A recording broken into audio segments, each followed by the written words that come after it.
If you pick up some dry ice and put it under Schlieren Imaging, you can see just how cold it is. That's cool and all, but there's even more awesome demos that involve dry ice and or other forms of CO2, so let's test out 4 others. When you place dry ice in an empty glass, the CO2 is heavier than the air and accumulates in the glass as the dry ice sublimates. That means you can tip the glass slightly and CO2 pours out to extinguish nearby flames.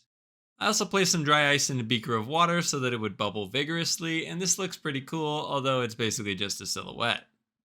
Next, I wanted to pop an even larger CO2 bubble, so I threw some dry ice in a balloon. After tying it, I waited a few minutes for it to inflate. Then I took a lighter and burned a hole in the balloon so it would pop despite not being filled up that much. As you'd expect, the pop happened quickly, but there were a few cool frames that I captured showing the gas exiting the balloon.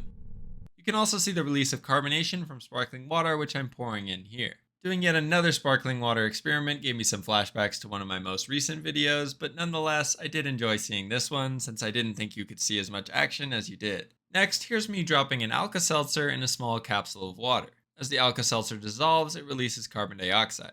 At first, there's only a bit of gas being released and some droplets going up in the air, but once it starts to bubble over, there's once again some cool CO2 pockets that create nice visuals when they pop, just like the dry ice and water.